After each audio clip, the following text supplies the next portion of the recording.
Good morning, ladies and gentlemen. This is Rusty 78609, and I'm getting close to the Texas border right now. It's about 11 a.m. Texas time. Temperature here is 79 degrees. I'm past Roswell, New Mexico, 30-40 miles, I guess, in that range. And what I thought I'd talk about, since I'm thinking about it, I'll talk about what I'm thinking about. How about that? Just for the fun of it, I've been pondering, possibly, very slim possibility of exploring getting a Class A or a B or a B plus or a C. Now, for those of you that don't know much about RVs, they do have different classes. They've got motorhomes that are Class A's, the big old good ones, and the B's, which are vans, and then the B plus, which is kind of a van C mix, and then they have a Class C. Or you've got another Class C called a Casita, and that's what I got. It's all fiberglass. Mine's 17 feet long, weighs 2,500 pounds.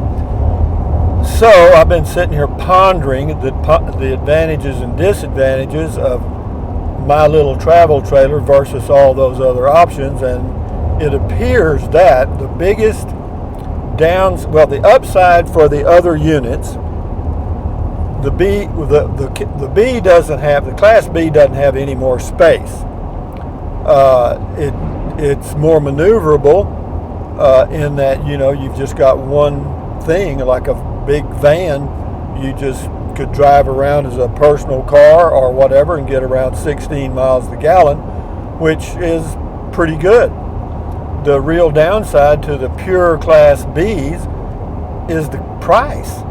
The cost of those things is astronomical. I don't think you can find a new one for less than $100,000. Maybe you can. Maybe they used to make a Simplicity SRT that was around 70. I haven't seen any, but that's a slim option there, in that I could use it as a personal car and a traveling machine or camping machine also, and it's got its own little generator and all that kind of stuff, which is pretty nice. But they do appear to be, at this time, the ones I've seen, cost prohibitive for me. Then you go to the B plus, which is a C-B mix. Basically, it's just a little wider and has a little more space, and but the fuel economy on a B plus and a Class C is poo-po, as in bad. If you get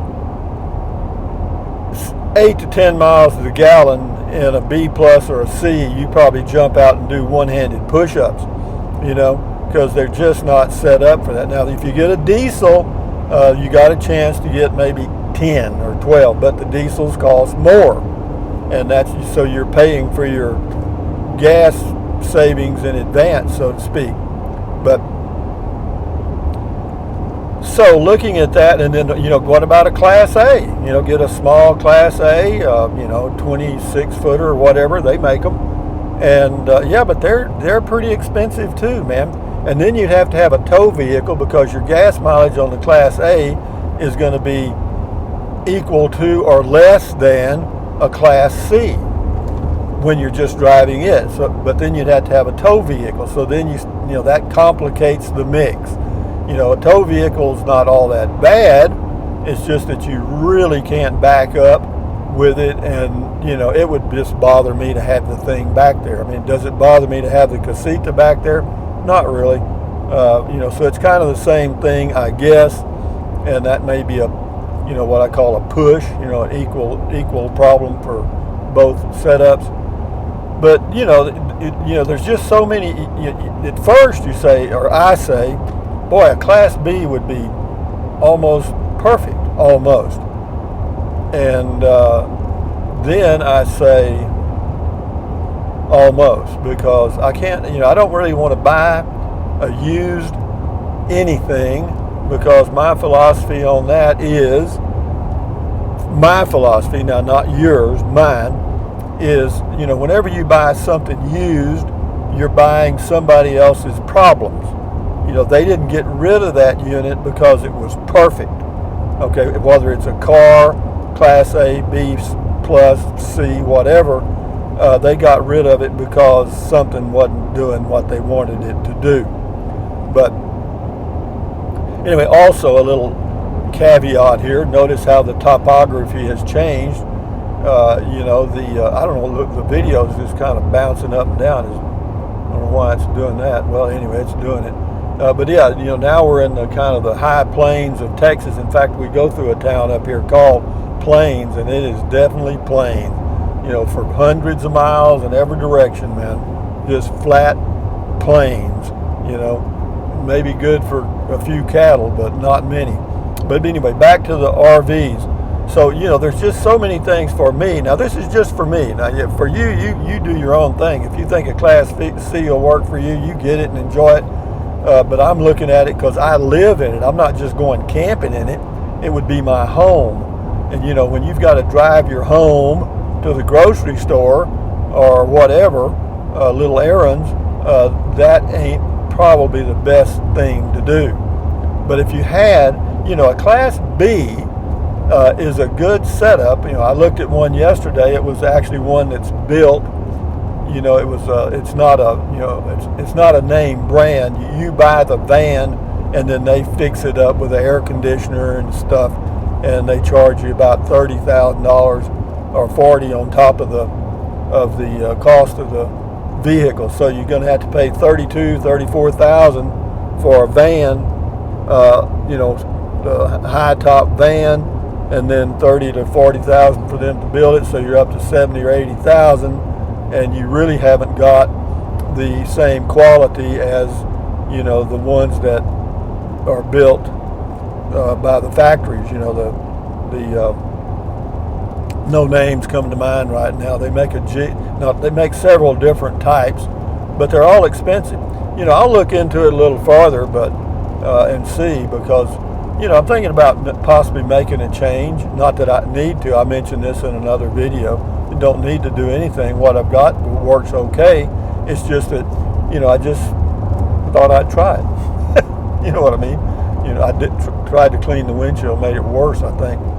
But anyway, just driving down the highway, thinking to myself, and I thought I'd share it with you. I got me a cup of coffee in Roswell, and I drink about maybe 6 cups of coffee a year, so I just thought I would have a cup of coffee. How about that? Isn't that exciting? So, yeah, aside from the poor gas mileage of the B+, C, and A's, they're a good option.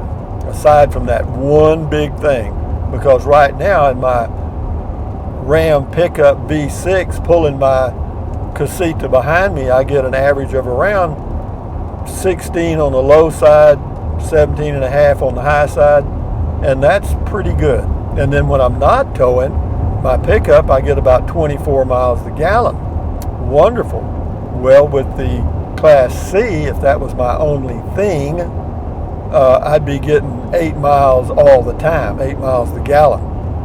So that would triple or more than double my gasoline bill per month, even when I wasn't traveling. Would that be good? I don't know. I don't think I would like that very much. I mean, I think I would be aware of it to the point that I didn't enjoy it. But we'll see. It gives me something to do, you know, something to do, something to look forward to, and someone to love. That's what life's all about. The three legs of the perfect stool. Something to do, something to look forward to, and someone to love. That was Tom Landry said that in the 1960s. A perfect life, the 3 pegs. But yeah, the coffee's not bad. I put in a little vanilla stuff in it. It's all right.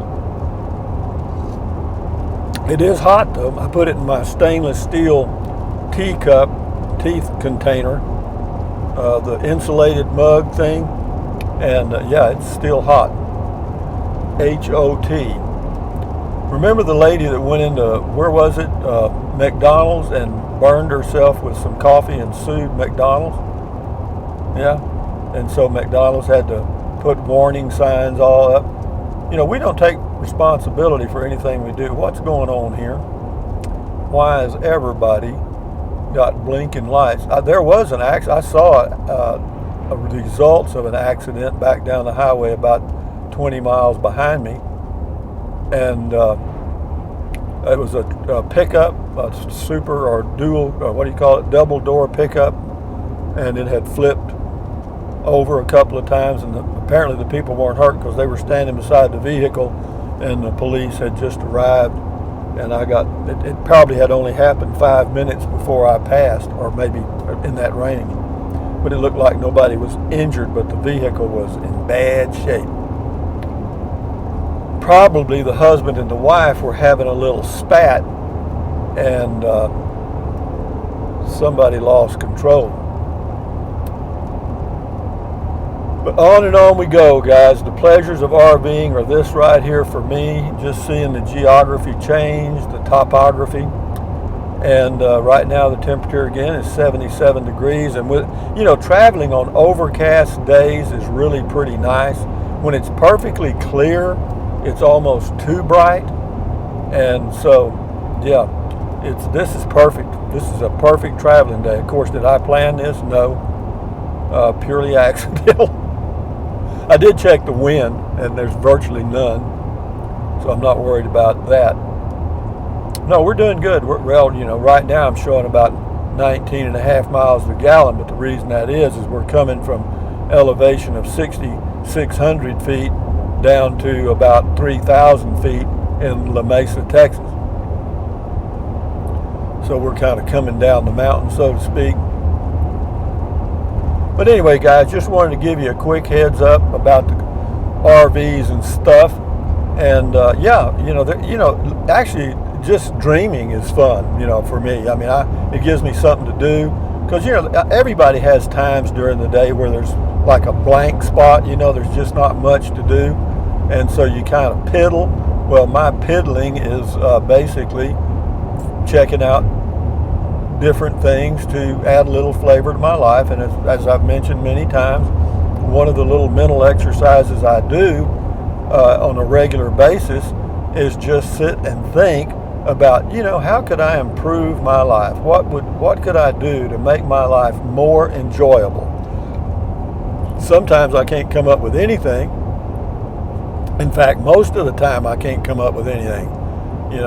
I even think about, my diet, could I change that, or, more exercise, less, those kinds of things, different types of books to read, different places to go, because variety is the spice of life. And I don't like it too spicy, but I like a little flavor, you know what I mean? You don't want your food too salty. You want it just right, so to speak.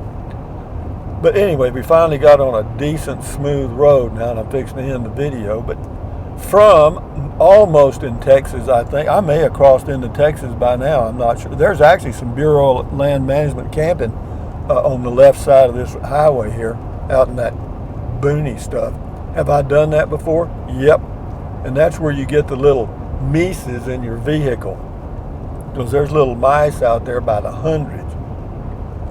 And you park out there with that grass up against your truck underneath, and the little mice just come right up into your vehicle and go check out your battery and all your stuff. Yep, they do. And then they make a home. I had some actually make a nest under the hood of my truck. Yep, and I trapped them with a couple of 25-cent traps years ago. But anyway, guys, from I would say almost in Texas, this is Rusty78609 saying thumbs up, carpe diem, adios, bye-bye, buy anything you want, anytime. But if you think about it, use the link to Amazon products in the description of all of my videos. It may not be in the description of this video for a while, because I'm going to upload it from my phone, and I won't have my laptop to put in that link, probably. But having said that, you can also use PayPal thing. Drink plenty of water, stretch, walk. Keep your health. Keep your health. Keep your health. Keep your health. Mental health too. Don't watch the news. Use your titanium cranium to protect yourself from the negativity. Accentuate the positive. Live your life one day at a time. Here's a sign here. It says, Mescalero Sands Recreation Area. Yeah, that's a Bureau of Land Management thing. You can go out there and camp for free. Wouldn't that be fun? Well, not now it wouldn't, because you'd be toast. And, well, if you had a generator or enough solar to run air conditioning, you'd probably love it because ain't nobody there. But anyway, guys, adios, hasta luego, vaya con Dios, at ease, carry on, till next time. Bye-bye.